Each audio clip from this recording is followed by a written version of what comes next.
seorang kepala bank. Dia bersama dengan Tuhan tidak boleh dinomorduakan. Salam BHP Opers. Seoptimis apa Anda? Seoptimis jika 1:1000 kita adalah satunya? Seoptimis jika itu adalah lubang jarum, maka kita masuk ke dalam lubangnya. Dan seoptimis jika orang bilang itu tembok, maka kita cari pori-porinya dan kita masuk ke dalamnya. Tetap optimis, optimis, optimis, optimis.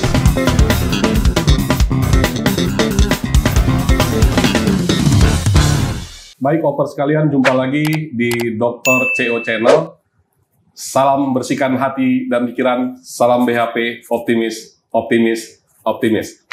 Hari ini Opers kita akan berbincang mengenai anak muda yang berintegritas di BUMN bersama dengan Bapak Dr. Robert Siahaan MMis dalam perspektif dan pandangan Bapak Pendeta Dr.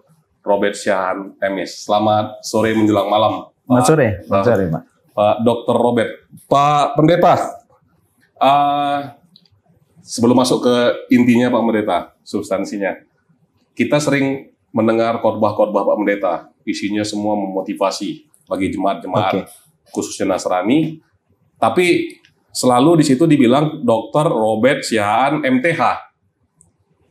Jadi Opers sekalian di channel ini kita mau memperbaiki atau mau diklarifikasi sama Pak Pendeta. Sebenarnya Pak Pendeta Dr. Robert Siahaan ini MMis atau MTH? Silakan Pak Pendeta. Thank you. Terima kasih.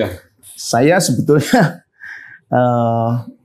masih memiliki gelar yang lain selain dari Master Misi. Saya juga Master Pendidikan. Tetapi sebetulnya saya tidak lazim menggunakan gelar-gelar itu sehingga kemudian waktu saya ada di mana-mana diundang, mereka menaruh sendiri MTH sesuai keinginan mereka. Padahal sebenarnya adalah MMis, Master Misi dan Master Pendidikan. Master Misi dan Master Pendidikan. Jadi buat Opers sekalian, Bapak Pendeta Dr. Robert Siahaan adalah Master Misi dan Master Pendidikan. Jadi yang buat MTH tolong direvisi gitu kira-kira Pak Pendeta. Baik Pak Pendeta. Perbincangan ini adalah perbincangan anak muda Pak Pendeta. Bagaimana pandangan dan perspektif dari Bapak Pendeta mengenai anak muda, khususnya di suatu perusahaan yang namanya Badan Usaha Milik Negara? Apa yang menjadi kriteria dan apa yang menjadi motivasi dan semangat bagi anak muda agar dia nanti ketika jadi pemimpin kelak dapat memiliki integritas dalam perspektif Bapak Pendeta Dr. Robert Siahaan? Silakan Pak Pendeta. Terima kasih. Berbicara mengenai anak muda, bangsa kita itu tidak lepas dari anak muda. Kemerdekaan ini itu tidak lepas dari peran anak muda. Apapun yang kita bicarakan di negeri ini tidak boleh melepaskan anak muda. Berbicara mengenai perjuangan, berbicara mengenai kemerdekaan, berbicara mengenai perubahan, berbicara mengenai pencapaian-pencapaian, berbicara mengenai visi, kerinduan-kerinduan pemimpin bangsa, itu tidak boleh dilepas dari anak muda. Jadi anak muda tidak boleh dinomorduakan. Anak muda harus berjalan bersama-sama dengan orang-orang yang berjuang di negeri ini. Tetapi bukan berarti anak muda itu tidak bisa mandiri. Anak muda kalau dipercaya, mereka pasti bisa. Intinya diberikan kepercayaan. Diberikan kepercayaan pasti bisa. Jadi kalau dikaitkan dengan sebuah perusahaan yang adalah milik negara ini kan berat ini bebannya. Anak muda di BUMN ini menjadi sebuah entitas ya Pak Pendeta ya. Anak muda harus memberikan kontribusi buat negara, itu kan hal yang susah. Tapi menurut Pak Pendeta harus diberikan kesempatan. Harus diberi kesempatan. Harus diberi kesempatan. Kita mesti perhatikan bahwa perusahaan milik negara ini tidak berhenti sampai di sini. Memang ini telah diperjuangkan oleh generasi-generasi terdahulu kita. Anak muda itu harus diberitahu bahwa kesinambungan perusahaan dan kepemimpinan di perusahaan ini terletak di tangan orang muda. sekali lagi, kesinambungan perusahaan ini dan kepemimpinan perusahaan BUMN ini ada di anak muda. Oke. Artinya perusahaan ini kan nggak mau berakhir begini saja, akan berlangsung terus. Berlangsung. Dan itu menjadi tugas dan tanggung jawabnya anak muda. Iya. Jadi Pak Pendeta, kalau dikaitkan seperti itu, anak-anak muda sekarang kan meningkatkan kompetensi Pak Pendeta. Tadi Pak Pendeta bilang Pak Pendeta itu master pendidikan. Ya, cenderungnya anak muda ini meningkatkan kompetensi yang formal. Contoh misalnya Pak Pendeta, tamat SMA dia kuliah S1, kuliah S1 dia kuliah S2. Tapi ada hal-hal yang menurut kita menjadi suatu gap ketika dia tidak lagi memiliki fokus dan integritas. Sementara dalam perusahaan kan selalu dibutuhkan itu. Bagaimana menurut Pak Pendeta kaitannya antara pendidikan? Apakah pendidikan ini, ya sudah pasti pendidikan ini penting Pak Pendeta ya. Tapi bagaimana supaya selain kompetensi yang ada, di sebuah perusahaan khususnya di BUMN ini, anak-anak muda itu tetap memiliki integritas. Kalau tagline-nya BUMN itu kan akhlak.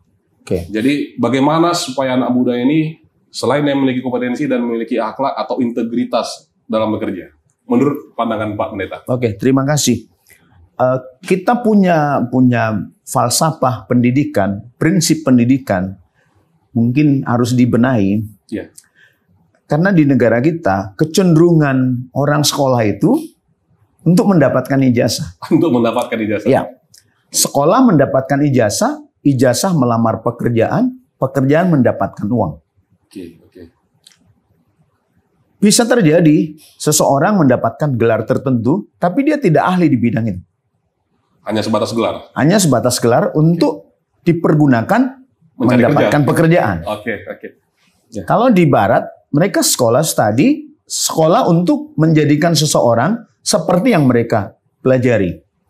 Jadi kalau dia belajar kedokteran, untuk menjadi dokter. Belajar teknik, mau jadi engineering. Engineering. Seperti itu.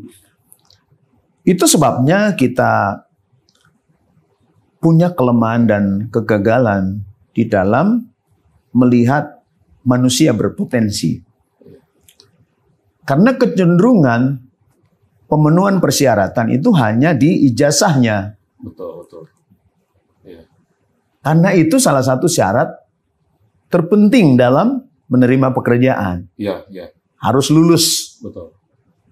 Jadi ketika begitu masuk kerja, ada asesmen terhadap soft kompetensi, akhlaknya belum tentu lulus. Belum tentu lulus. Karena nggak ada sekolah khusus akhlak. Nggak ada. Itu kan harusnya tugas Bapak sebagai terima kasih. Agama. Sebenarnya akhlak itu, akhlak dari bahasa Arab moral, itu kan berkaitan dengan cara hidup, pola hidup, perilaku hidup. Itu harus dimulai dari rumah.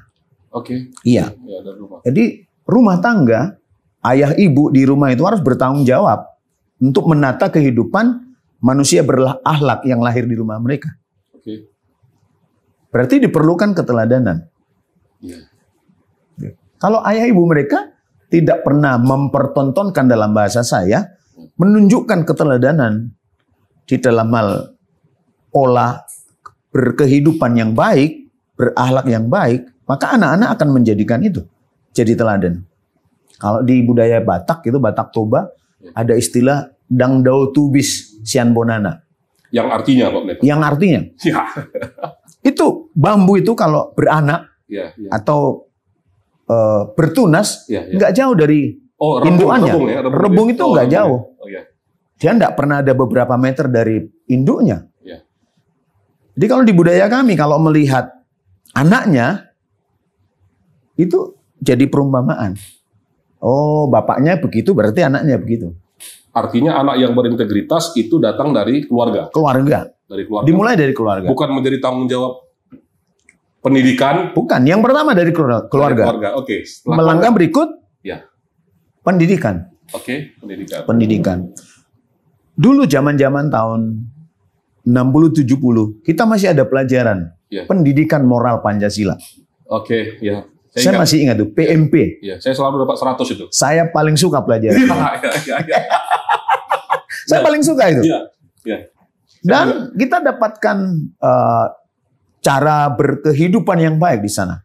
Kita diajari bagaimana bernegara, bagaimana bertetangga, cara dan pola hidup diajari di sana. Sayang pelajaran itu hilang. Ya. Hilang dari kurikulum. Iya, betul. Maka kalau ada anak yang tidak mendapatkan pelajaran mengenai akhlak atau moral di rumah tangga, masuk di sekolah juga tidak ada pendidikan, yang terjadi adalah generasi brutal. Generasi brutal. Iya, karena dia tidak punya landasan, pola dan cara hidup yang benar. Ya. Itu persoalan. Jadi artinya untuk menjadi anak muda yang akan menjadi pemimpin ke depannya harus seimbang kemampuan kompetensi dengan akhlak. Akhlaknya. Akhlak. Oke. Nah, berikutnya dia tidak hanya di sekolah, tapi agamanya. Agamanya. Ini masuk ke ranahnya Pak Pendeta. Ke ranah agamanya. Iya. Oke. Jadi kompetensi itu penting, tapi jangan meninggalkan hal yang berkaitan dengan Tuhan. Ya.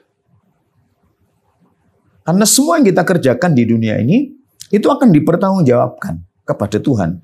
Saya boleh bekerja, tapi pekerjaan yang saya kerjakan itu harus mengerjakannya seperti untuk Tuhan. Jadi standar bekerja itu sebetulnya pertanggungjawabannya itu tidak hanya kepada pimpinan perusahaan, tapi juga pertanggungjawaban kepada Tuhan. Itulah manusia berakhlak. Oke. Manusia berakhlak adalah manusia yang selain bertanggung jawab kepada manusianya, tapi juga bertanggung jawab pada Tuhan. Oke. Itu poinnya kali Pak Pendeta. Ya, saya pernah bekerja di beberapa rumah.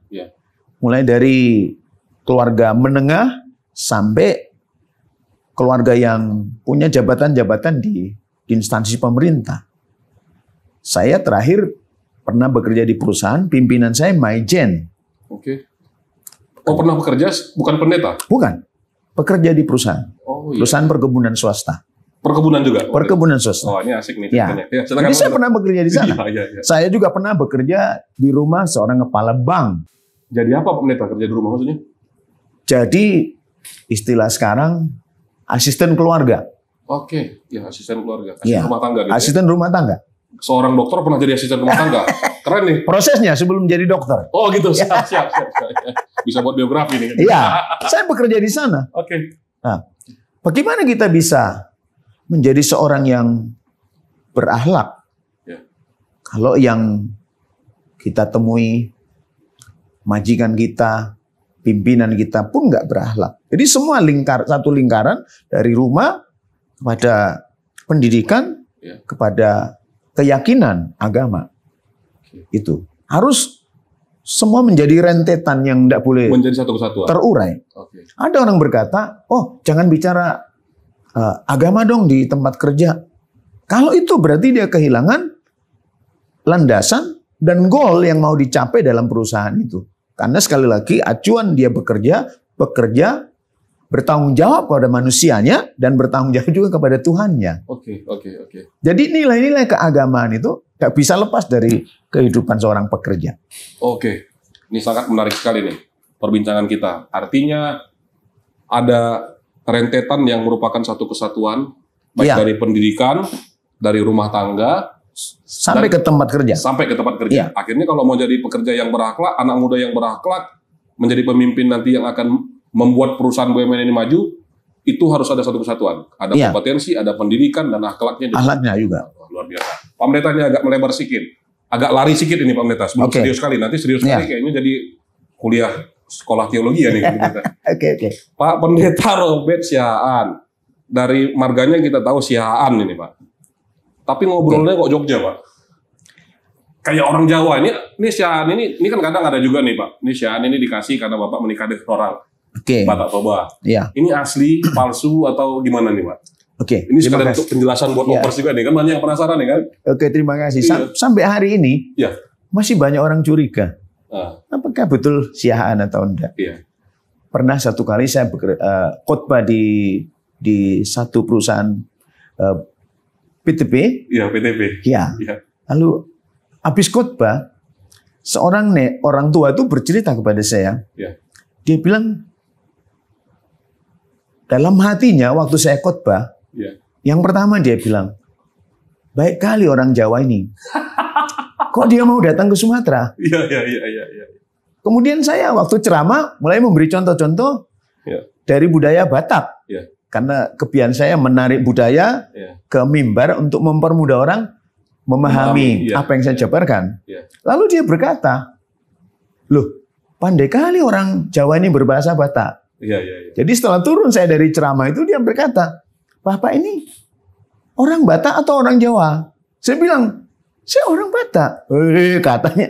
Jadi dia harus menghilangkan apa itu namanya hormat dan lain-lain. Kan dia merasa saya kawannya. Oh gitu. Gitu. Ya? Jadi kesimpulannya Bapak memang orang Batak? Memang orang Batak. Oke, kembali kalau ditanya, kok bisa seperti itu? Saya ada 20 tahun menjalani negeri kita di berbagai kota. Saya paling lama di Pulau Jawa. Letaknya di Surabaya. Oh, Surabaya. Ya. Surabaya. Sebenarnya kalau bisa memilih, pulang, bukan ke Bali, G. Bukan ke Bali, G. Saya kalau bisa diberi kesempatan memilih kembali, saya memilihnya ke Pulau Jawa. Iya. Alasannya, Pak? Toto kromonya. Toto kromo. Tata kramanya enak. Iya. Saya tertarik kalau kita melewati sebuah rumah. Kalau mereka ada di depan rumah mereka, kita bisa saling menganggukkan kepala. Bisa mengatakan permisi, numpang lewat. Saya suka itu. Oh gitu. Iya, itu budaya asli kita. Itu budaya asli kita. Tanpa harus melihat siapakah yang ada di depan rumah itu, siapakah yang sedang lewat. Itu toto kromonya sangat bagus sekali. Jadi kalau bahasa Jawa masih lancar, Pak? Sedikit-sedikit masih bisa. Tapi bahasa Batak sangat lancar? Sangat lancar. Wah, ini. Dalam beberapa konten ibadah juga, Bapak juga bawa ibadah dalam versi bahasa Batak. Iya. Tapi Batak versi Jawa gitu. Iya. Ya kan? Di Cahopa, misalnya gitu, gitu ya. Jadi bahasa Batak. Oke, itulah keragaman di Nusantara kita ya, Iya. Pak Pendeta. Jadi saya sangat menyukai banyak budaya. Kan saya di Banjarmasin juga pernah. Waktu saya di Banjarmasin, saya juga berbahasa Banjar. Oh gitu. Ya, waktu saya di Bengkulu, saya juga berbahasa Bengkulu.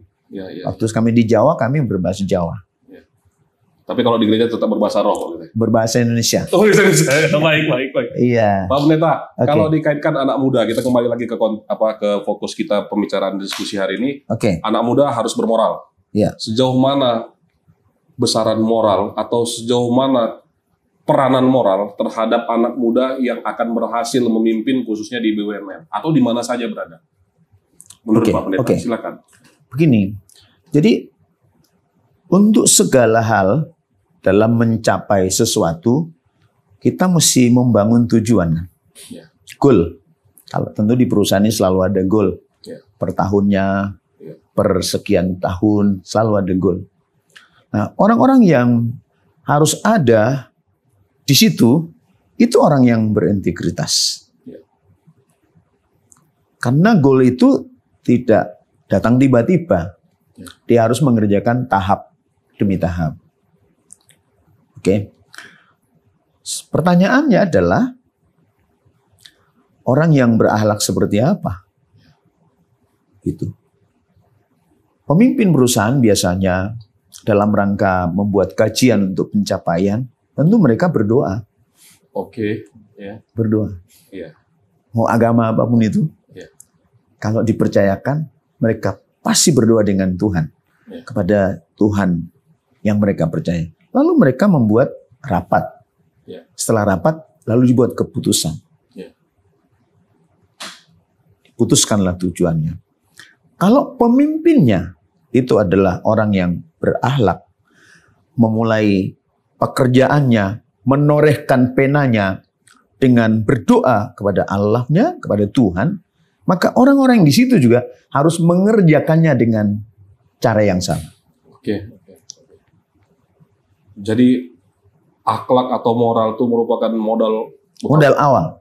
Landasan yang paling kuat yang perlu dimiliki pimpinan maupun pekerja untuk mencapai tujuan-tujuan yang sudah ditetapkan. Dan itu yang sering dilupakan anak-anak muda di sebuah perusahaan. Dia hanya kerja untuk ini passion. Kalau nanti saya nggak cocok dengan passion, saya cari tempat lain. Doanya lupa. Akhirnya dia nggak mencintai pekerjaannya, Pak. Jadi selain dari akhlak, cinta itu harus tertanam. Cinta. Karena cinta akan mendatangkan kegairahan untuk bekerja. Jadi kalau saya misalnya bekerja di sebuah perusahaan, yang pertama saya harus mencintai perusahaan itu. Kenapa harus mencintai? Karena saya hidup dari sana. Saya makan di sana. Jadi kalau saya tidak ada cinta, maka tidak ada gairah. Jadi saya tidak membangun apa yang mau saya capai, karena pimpinannya sudah menorehkan pencapaian yang harus saya kerjakan. Oke. Iya. Karena kalau tiap-tiap kita membuat pencapaian masing-masing, akan terjadi kekacauan. Betul. Kekacauan terjadi. Iya. Semua harus mengacu pada tujuan yang sudah digariskan oleh pimpinan. Disinilah orang yang berakhlak itu bekerja. Betul. Dengan dia memiliki akhlak yang baik, pasti dia melaksanakan tugasnya juga dengan baik. Oke. Itu poinnya. Baik, Pak Pendeta. Jika Pak Pendeta dengar kata optimis, apa yang bisa Pak Pendeta gambarkan? Pengertian optimis adalah dikaitkan dengan anak muda. Silakan Pak Pendeta. Oke. Saya sangat senang. Ya. Saya sangat senang dengan ucapan optimis. Karena dari muda saya pegang itu. Ya. Di usia 16 tahun saya sudah merantau. Oh gitu. 16 tahun. Ya. Waktu itu belum lulus SMA. Sekarang udah dibalik 61 nih. 60 ya. 23 Juni. Oh, 23 Juni ya. Saya akan berusia 60 tahun. 16 tahun merantau dan akhirnya 20 tahun merantau. 20 tahun merantau. Baru saya pulang ke Sumatera Utara. Oke. Jadi saya berangkat tidak lulus SMA. Ya. Tapi saya pulang dengan bergelar master. Oke. 16 tahun merantau. Usia 16 tahun. Iya, dan balik ke Sumatera. 20 tahun, kemudian saya ada di Sumatera Utara. Dan bergelar master. Bergelar master. Oke. Tidak punya ijazah SMA. Tapi saya harus memulai studi di tanah perantauan. Setelah saya menemukan pengertian, tidak ada yang tidak mungkin. Saya mulai menapaki hari-hari dan waktu yang tersedia untuk belajar, untuk bekerja, dan untuk bertuhan. Oke. Di optimisme itu saya peroleh dari keagamaan yang saya ikuti. Kita diajar, jangan mudah putus asa. Oke. Jangan patah arang. Oke. Jangan patah semangat. Oke. Tetap percaya. Oke. Nah, lalu kita diajar, berpikirlah untuk baik. Pikirkan yang baik. Jadi kalau kita di perusahaan ini belum baik, pikirkan yang baik. Karena seperti pepatah kita, tidak selamanya mendung itu kelabu. Wah, iya. Tidak selamanya. Iya. Habis mendung, awan gelap, turun hujan pun tidak semua orang menerima dengan baik. Iya. Padahal hujan itu diperlukan. Banyak orang butuhkan. Banyak orang butuh. Perkebunan butuh hujan. Sangat butuh hujan. Sangat dibutuhkan.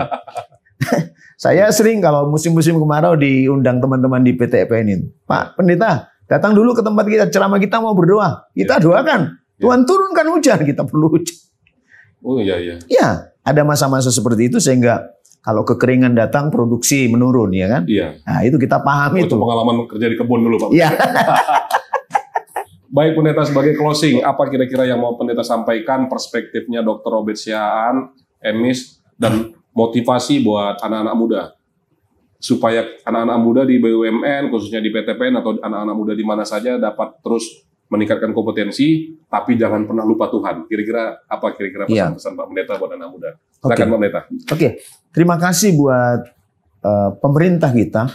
Saya senang dengan Bapak Presiden kita mempercayakan orang muda jadi Menteri BUMN. Waktu kita melihat data-data nama-nama lengkap dengan biodata para menteri, kita terkejut itu dengan Menteri BUMN. Bapak Erick Thohir. Bapak Erick Thohir. Ya. Muda, lincah, kreatif. Ya. Itu menyenangkan. Hanya melihat beliau dengan usia muda itu pun kita udah menyenangkan. Dengan melihat sosok yang dipercaya itu oleh Presiden, kita punya harapan BUMN akan lebih hebat. Oke. Jadi setelah dipilih, ternyata Pak Menteri juga itu pilih anak-anak muda. Ya. Itu lagi yang menyenangkan. Konsisten. Konsisten dia. Dari pimpinan kita, presiden datang ke menteri, ke bawahnya juga seperti itu. Kenapa? Karena ini memang zamannya anak muda. Anak muda itu kan, dia selalu senang berkreasi. Istilah saya kreatif, aktif, inovatif. Itu anak muda. Kalau orang tua, ya kita harus hormat. Tapi mereka selalu standar masa lampau. Dulu begini. Dulu begini. Jadi kita selalu tersiksa. Dengan masa lalu? Dengan cerita-cerita dulu begini. Dulu itu. Dulu. Karena dulu pun kita disiksa itu. Waktu ada di dulu itu. Kalau kita mau wawancara satu-satu orang-orang tua kita. Dulu juga mereka mengalami siksaan itu aniaya dulu di sana. Oleh orang tua mereka. Pertanyaannya, apakah kita harus tersiksa sekarang kalau ada inovasi-inovasi baru? Itulah kerjaan anak muda. Dan anak muda senang di situ. Apalagi zaman sekarang, saya percaya anak-anak muda yang di PTPN ini bisa membawa BUMN ini mampu bersaing secara global. Di dunia internasional. Ya. Produk-produknya itu anak muda yang ngerti. Kalau orang-orang tua kita mesti ke belakang dia. Dulu tidak begini. Kita sedang bersaing dengan dunia internasional. Yang mereka telah berusaha mencari apa-apa saja yang bisa diproduk untuk dijual di dunia ini. Contoh seperti sawit itu, ada turunannya berapa banyak itu. Betul. Dari dulu saya sudah bilang sama teman-teman ini, kenapa sih kita kalau lewat pabrik sawit wangi sekali. Berarti ada loh sesuatu yang bisa diproduk dari situ. Nah, kemudian menteri kita membuat bagian-bagian yang harus turunan dari sawit. Wah, itu. Itu harus kita pegang. Harus kita ambil semua itu. Dan anak muda harus optimis. Anak muda harus ada di sana. Karena anak muda punya power untuk itu. Mereka lincah, mereka kekuatannya ada, waktu ada berinovasi, ada waktu anak muda. Untuk membuat percobaan-percobaan. Karena anak muda tidak pernah takut gagal. Anak muda selalu ingin mencoba. Selalu ingin pencapaian itu lebih dari hari-hari sebelumnya. Makanya kita bersyukur Pak Menteri BUMN kita melibatkan banyak anak muda di perusahaan negara ini. Tapi tetap harus optimis dan ingat Tuhan dalam setiap. Optimis. Dengan bekerja bersama dengan Tuhan, semua bisa diselesaikan. Semua bisa terjadi. Saya dulu pernah ada PTPN pengganti teh jadi sawit. Dan pada waktu itu saya sering untuk ceramah di perkebunan itu. Kan menurut iklim Simalungun itu tidak bisa tanami sawit. Lalu saya berkhotbah di antara mereka. Kalau ini sudah diputuskan pemimpin, kita tidak usah melawan. Ini keputusan pemimpin. Oke, secara logik tidak mungkin berhasil. Karena di sana kan topografinya dingin sekali. Dingin. Maka sawit nggak mungkin berhasil baik. Tapi saya menanamkan prinsip-prinsip yang benar kepada mereka. Tidak ada yang nggak mungkin. Kalau pemimpin memutuskan, kita mengerjakannya, nanti Tuhan melakukan. Hal yang luar biasa untuk kita. Makanya saya bilang, jangan adakan perlawanan. Bekerja aja. Waktu dia mulai buah pasir, saya datang ke sana. Mereka bilang agak hitam, Pak. Tapi sekarang itu udah sama dengan kebun yang lain. Artinya tetap optimis dan andalkan Tuhan dalam setiap kegiatan. Itu kuncinya. Nanti Tuhan mengerjakannya. Tuhan yang mengerjakannya. Baik anak muda semua, Opers, perbincangan kita dengan Bapak Pendeta Dr. Robert Syahan MMis. Nanti kita akan berikan kesempatan buat Bapak Pendeta juga untuk memberikan taburan firman Tuhan buat seluruh anak-anak muda sekitar 15 atau 20 menit setelah acara ini. Tetap terus bersihkan hatimu, bersihkan pikiranmu. Salam BHP, optimis, optimis, optimis. Selamat malam, bersama saya Pendeta Robert Sihaan akan menyampaikan beberapa pesan penting bagi anak-anak muda. Dimanapun saya berada malam ini, hari ini, waktu ini, biarlah anak-anak muda boleh mendengarkan, supaya anak-anak muda terdorong untuk maju, menjadi orang-orang hebat, menjadi orang-orang yang berguna, bermanfaat untuk perusahaan BUMN maupun perusahaan-perusahaan yang lain, bahkan berguna bagi bangsa, negara, dan gereja. Kita akan melihat beberapa nama dalam Alkitab. Saudara boleh membuka Alkitab saudara dari Daniel pasal yang pertama.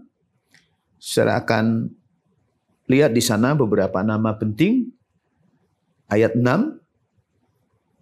Di antara mereka itu ada juga bernama orang Yehuda, yakni Daniel, Hanania, Misael, dan Asaria. Pemimpin pegawai istana itu memberi nama lain kepada mereka. Daniel dinamainya Belsasar, Hanania dinamainya Sadrak, Misael dinamainya Mesak, dan Asaria dinamainya Abednego. Saudara, nama-nama ini adalah nama-nama orang-orang muda yang dibawa dari pertempuran yang dilakukan di Yehuda. Nama-nama ini adalah nama-nama yang dinilai, diukur bahwa mereka adalah orang-orang yang memiliki hal-hal yang sangat penting untuk jadi pekerja. Mari kita lihat ayat yang keempat. Apa yang mereka miliki? Orang-orang muda ini tidak bercela, berperawakan baik, memahami berbagai-bagai hikmat, pengetahuan, dan mempunyai pengetahuan yang banyak, pengertian tentang ilmu. Orang-orang cakap untuk bekerja dalam istana raja. Saya perhatikan. Jadi untuk berfungsi baik itu sebetulnya yang pertama lihat bahwa seseorang harus menjaga tubuhnya dengan baik. Tubuhnya itu harus sehat. Dulu kita pernah diajarkan dalam tubuh yang sehat terdapat jiwa yang sehat. Jadi anak muda harus menjaga tubuhnya. Karena dalam tubuh kita ini banyak potensi yang ditaruh Tuhan atas kita. Jadi jangan ada yang merusak tubuhnya. Jangan ada yang menghancurkan potensinya. Dengan merusak tubuh itu merusak potensi. Harus dijaga tubuhnya. Juga kita pernah diajari ada 4 sehat, 5 sempurna. Supaya tubuh kita sehat. Sekarang untuk mencari makanan yang membuat sehat itu sangat mudah. Tidak sesusah zaman dulu. Ya, artinya untuk sehat zaman sekarang nggak susah. Nggak sulit. Sudah boleh beli di mana-mana yang harganya tidak terlalu mahal, harga terjangkau. Itu bisa membuat kita sehat. Berikut disebutkan di sini bahwa mereka punya pengetahuan, dianggap layak. Kalau bahasa sekarang kompetensi lah. Kompetensinya bagus. Karena untuk bekerja di istana, bekerja di sistem pemerintahan raja itu tidak boleh orang bodoh, harus orang pinter. Jadi anak-anak muda harus berusaha menjadi orang pinter. Harus study, harus sekolah. Ya, zaman sekarang ini banyak orang punya gelar, tapi mereka bukan pakar, mereka bukan ahli. Saya sarankan jangan ada anak muda yang punya ijazah tapi nggak study dengan baik. Study baik atau sekolah baik, belajar baik untuk mendapatkan keahlian. Sehingga dengan kompetensi itu sudah bisa bersaing di dalam negeri maupun secara global. Alkitab juga mengajari kita, kuasailah bumi. Siapa yang bisa menguasai bumi? Orang-orang pintar, orang-orang pandai. Jadi anak Tuhan harus punya kepandaian, harus punya keahlian-keahlian untuk bisa menjadi pemimpin di berbagai bidang, termasuk pemimpin di perusahaan milik negara di BUMN. Jadi jangan merasa pesimis dalam hidup. Sedangkan orang berkemampuan saja pun bisa dipakai. Ada hal yang lebih lagi dari orang-orang ini. Dicatat dalam Alkitab. Mereka adalah orang-orang yang tekun berdoa. Jadi udah menjaga tubuhnya sehat, pengetahuannya is okay, bertuhannya lebih hebat. Dicatat 3 kali dalam sehari. Mereka berdoa secara kontinu. Mereka berdoa. Bukan karena ada keperluan-keperluan khusus lalu mereka berdoa. Jadi hidup mereka itu hidup yang pantas dan layak untuk dipertahankan beberapa periode raja. Mereka dipertahankan. Kenapa? Karena secara akhlak, moral mereka punya, bertuhan mereka hebat, beragama mereka oke, integritas mereka bisa dipertanggungjawabkan. Jadi tidak salah waktu mereka dipilih, diangkut dari Yehuda, tidak salah. Karena mereka memenuhi standarisasi yang baku untuk menjadi pemimpin. Anak-anak muda sekarang ini sangat banyak kesempatan-kesempatan untuk menjadi orang hebat. Belajar sekarang ini gampang. Bahan-bahan mudah. Beda dengan zaman kami, tahun 80-an, tahun 70-an. Cari satu judul buku pun bisa pusing 7 keliling. Sekarang saudara mau cari apa saja, ada. Ya, mau tema apa saja, tinggal buka internet. Ada. Bahkan mau cari jodoh pun Anda bisa dibimbing. Jodoh yang seperti apa, dengan model wajah seperti ini, pasangannya seperti apa, ada semua. Maka kalau sampai ada hari ini orang masih bodoh, itu berarti mereka orang malas. Dan ingat, kemalasan akan mendatangkan kemiskinan. Anak-anak muda yang malas, masih ada kesempatan. Belajarlah, bangkitlah dari keadaanmu. Supaya saudara bisa berguna, bisa diperdayakan di rumah, di gereja, di perusahaan, di negara, di bangsa ini. Kalau ada potensi-potensi Anda, jangan berkata, oh, nggak mungkin saya dipakai. Jangan katakan nggak mungkin. Berkatalah, bagi orang percaya, bagi Tuhan, tidak ada yang mustahil. Pikirkan yang baik, pikirkan yang sedap didengar, pikirkan yang mulia, pikirkan yang enak. Tentang kita, tentang orang lain, tentang kesempatan, tentang peluang, tentang hari esok, tentang banyak hal yang baik. Pikirkan. Itu akan mendorong saudara dapat menggunakan potensi yang ada di dalam diri Anda untuk memuliakan nama Tuhan. Teman-teman anak muda, jangan berkata aku tidak bisa. Jangan berkata masa depan suram. Tapi katakanlah aku bisa dengan Tuhan. Bersama Tuhan aku bisa melakukan perkara-perkara besar. Sekali lagi kita bisa belajar dari negeri ini. Orang-orang muda yang ditempatkan pemerintah. Jadi menteri. Orang-orang muda yang dipilih oleh menteri. Lihat di BUMN. Orang-orang muda potensial. Kita terkejut dengan produk yang dihasilkan dari cara pandang pikir orang-orang muda yang ditempatkan pemerintah bekerja di lembaga pemerintahan. Dimanapun saudara hari ini berada, ayo bangkitlah. Dan berkaryalah untuk kemuliaan nama Tuhan. Tuhan kiranya memberkati Anda semua. Sekali lagi, jangan pernah berpikir tidak mungkin. Bila kelemahan Anda adalah di bidang pengetahuan, belajarlah. Bila kelemahan saudara itu dalam bidang keagamaan, mulailah belajar mengenai keagamaan. Belajarlah dengan takut Tuhan. Baca Alkitabnya. Kalau saudara orang Kristen. Baca Bible-nya. Karena dari sana akan Anda peroleh hikmat yang berasal dari Tuhan. Tuhan kiranya memberkati kita semua. Salam anak muda. Dimanapun saudara berada. Hari esok.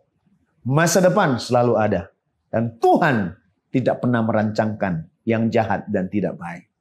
Tuhan selalu merancangkan bagimu, bagi saya, hal-hal yang luar biasa. Bersama Tuhan, kau sanggup melakukan perkara-perkara yang besar. Tuhan Yesus memberkati. Selamat malam. Salam.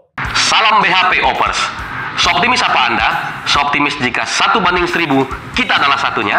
Seoptimis jika itu adalah lubang jarum, maka kita masuk ke dalam lubangnya. Dan seoptimis jika orang bilang itu tembok, maka kita cari pori-porinya dan kita masuk ke dalamnya. Tetap optimis, optimis, optimis, optimis.